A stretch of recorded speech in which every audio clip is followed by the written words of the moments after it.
I'm attorney Jason Smith.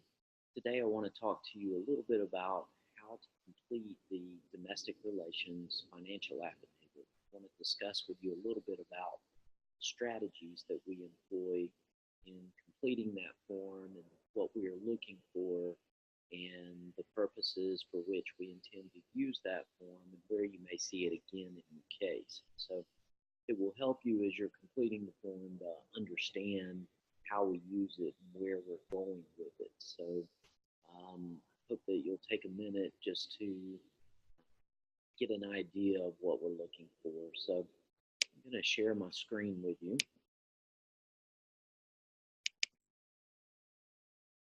And you'll be able to see the domestic relations financial affidavit here.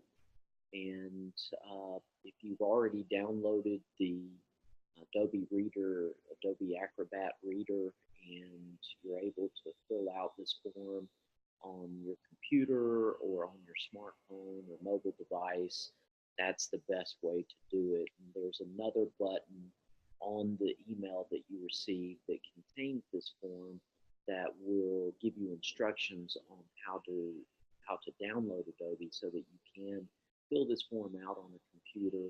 It looks more professional and it's easier for us to read, and we can use that information better. The first portion of this form is pretty easy to understand. It includes the county, the plaintiff name, the defendant name, the civil action number. If you don't know this information, that's okay. We'll be happy to provide it for you. We'll fill in this portion if you don't already know. The affiant's name, of course, that is you, your age, your social security number, your current or former spouse's name. That's the individual who is the opposing party in this case. The age of that individual. If there was a marriage, date of marriage. If not, just put in a date of separation. Is if you are getting a divorce now, the date that you guys separated. Or if you have previously been divorced, that's the date the divorce was entered. If you don't know, again, you can leave this blank. Names and birth dates of minor children of this marriage. That can also read of this relationship. If we're not talking about a marriage, just substitute the word relationship there and fill in the names and dates of birth and who those children reside with. And then names of children of prior marriage residing with affiant. That's not only prior marriage, but that could also be any marriage of another relationship than the one that is at issue in this case. Any children from someone other than the opposing party in this case. If you'll look, Section 1 here is a bit deceiving. It's at the beginning. However, you would only fill this section out at the end after you've already entered the rest of the data into the form. And so these are all totals from subsequent places in the form. Number 2 is affiant's gross monthly income. Of course, if you're a salaried employee, that's very easy. You can put that here. Average bonuses, commissions, option income, overtime. Basically, you want to look at the average that you earned over the past 12 months. Now, that is something that I would tell you that if you're unsure as to whether or not you're going to get overtime, options, bonuses, then just leave this blank. I would rather you leave it blank than to anticipate something that you may not receive. Income from other sources. If you sell Mary Kay or something of that nature, it's a good idea to include that here. Again, don't overestimate your income. I'll pause here for just a moment to explain to you one of the strategies. If you are trying to get custody of a child that you do not already have custody of, you want that child to come and live with you, then you want to show that you have sufficient means to care for that child. So it's a good idea to show all of your income as much as possible, so that as much income as possible, as much income as is honest, because we want to show the court that you have sufficient means to care for this child. If, on the other hand, we're using this form in the context of a case that involves child support or alimony, and you are seeking child support or alimony, then you want to show the court that you are in need of that support. So we want your expenses to exceed your income. And so you don't want to overestimate your income here in that situation. Also, if you are looking at the possibility of having to pay child support or alimony to the opposing party, then again, you want your expenses to exceed your income. Therefore, you don't want to overestimate your income in this section 2. So keep that in mind as you're filling out these boxes. A lot of these will not apply to you if they don't. Just leave them blank. Disability, unemployment, pension, Social Security, public benefits, spousal support, child support from another marriage, interest and dividends if you have investment income, rental income, gross receipts minus the ordinary expenses required to produce that income. If you'll see here, obviously, if you're receiving income from a rental property, but you have a mortgage on that rental property, well, you only report here your net gain on that rental property. So those are things to keep in mind. And then, of course, Section A here is your total gross monthly income. You add all these boxes together and put that total in this box. Net monthly income from employment, you'll need to go to your pay stub and you will need to deduct the state and federal income taxes as well as FICA and Medicare. All those regular deductions that everyone has, you need to deduct those here. Affiant's pay period, you want to, or you pay weekly, monthly, bi-weekly is every other Friday would be bi-weekly. Number of exemptions claimed. How many exemptions do you claim on your W-2? And that's something that you can look at your W-2 and see how many exemptions you've claimed. But that's not so important. If you don't know, just leave it blank. Assets, Section 3, assets.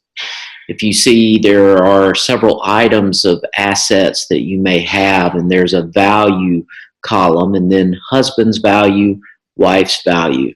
What are you claiming is your value? If you're a husband or if you're wife, you want to enter that in. If you have, let's say that there is a stocks, bonds, and mutual funds. You have a stock account, and let's say that you're the wife and you contend that that is marital property, then you're going to say, what is husband's value?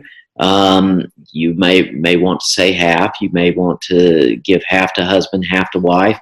I've even seen some people say, well, it's 100% husbands, 100% wives. I like that. I think that's the preferable way to do it. So that's what you would fill in here. If you're unsure, just leave it blank. This value column is the most important column. When you're talking about the value of real estate, again, if you are if you're in a situation where you're trying to show a lower income, lower assets, then you don't want to overestimate that real estate value. If you're in a situation where you want to show you have sufficient income, sufficient assets, then of course you may say, well, I know that Joe, who lived down the street from me, just sold his house for $450,000. He got a great price. Well, if you think that's a comparable house, then you can put that figure here. Another thing that you may consider, although it is usually low, that is the tax assessed value. And that's something that you can enter in terms of real estate, is the value of the real estate right here. And you're looking at the equity portion of that real estate, not the sell price, but the difference between the market value and your mortgage, second mortgage, home equity line, anything that is tied to that home. So that's what you would enter here. Automobiles, you can look at NADA or Kelley Blue Book. You, of course, have retirement accounts and things of that nature, jewelry, life insurance, collectibles, bank accounts, other assets. You can list the value. Just put a value in this box here, and you don't necessarily have to list out what they are, but just miscellaneous things that you may have. Keep in mind that value is generally based on what you could get for it fairly quickly in a garage sale or something of that nature. So you probably have furniture. You might have bought that sofa for $800, but chances are if you were to try to sell it on Craigslist or eBay or in a garage sale, you're probably going to get a couple of hundred for it, if that. So keep in mind when you're estimating values that this is just an estimate, but that's something to keep in mind. Don't overestimate your assets. And of course, this is your total of husband's value, total wife's value. So that's what you would do there. Moving on to the average monthly expenses. When you're entering in the average monthly expenses, you probably have a very good idea of what your mortgage or your rent is. If right now you're living with mom or dad and you're kind of in a temporary situation, you're not paying mortgage or rent, then you can enter in what you anticipate your mortgage or rent to be. And then we'll just need to footnote that this is a anticipation, and you'll need to alert us in the email that you entered your anticipated rent, your anticipated electricity, water, garbage, sewer, and you used anticipated expenses here. So that's something that you can do. Also, cellular phone, internet, landline, gas, you probably have a good idea of what those values are if you would just simply enter those there. Again, this is average monthly expenses. Don't feel like you have to go look at your last 12 months statements to determine exactly what the average is. You probably have a good idea, but again, the name of the game is if you're looking for money or if you may have to pay money, then you want your expenses to exceed your income. If you're trying to establish that you have means, then you want to show that you have sufficient income to cover all of your expenses. So keep that in mind, but always be honest. We have automobile expenses here, repairs, tags, gasoline, insurance, very self-explanatory. Miscellaneous expenses, just enter a number here. If you do have miscellaneous expenses, you can enter them here. These miscellaneous expenses are for children's expenses, childcare, daycare, school tuition, school supplies, lunch money, those sort of things. This section is for the children's expenses. So fill these in as best you can, being as honest as you can, but understanding the strategy that we're attempting to employ.